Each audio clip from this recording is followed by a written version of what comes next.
Le Yacht Club s'est transformé en véritable jardin et le doux parfum des fleurs a embaumé tout l'espace. Les passionnés de Monaco, de France, d'Italie et même d'ailleurs se sont retrouvés pour donner le meilleur d'eux-mêmes. Quest'anno il tema generale del concorso internazionale di Bouquet di Monte Carlo è Fiori in Movimento e per la tavola in particolare il tema è il ballo della rosa. E quindi ho pensato di creare questa tavola pensando proprio al ballo della rosa, alle invitate, al lusso, allo sfarzo che si tiene, che c'è durante questa famosissima e prestigiosissimo ballo in onore della principessa Grace Kelly, e quindi ho studiato la gonna di questo tavolo che ricorda proprio le gonne delle invitate che partecipano al ballo.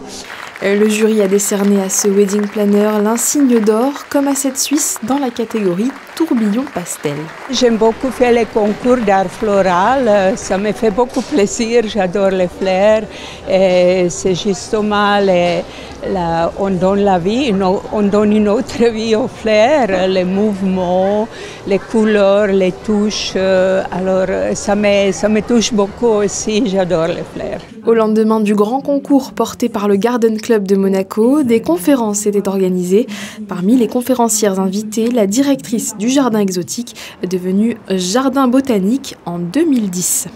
Le Jardin Exotique de Monaco se doit, pour faire partie des jardins botaniques, de conserver des plantes, de communiquer sur ses actions, notamment avec les enfants, de faire de la pollinisation contrôlée, c'est-à-dire qu'en fait nous pollinisons nos espèces et nous contrôlons ce que nous faisons en termes de croisement de plantes pour obtenir des spécimens purs, et par la suite nous pouvons aussi avoir un index seminum qui est un catalogue de graines, et en fait nous partageons ce catalogue avec tous les autres jardins botaniques dans le monde afin que nous préservions les espèces que nous avons au jardin exotique.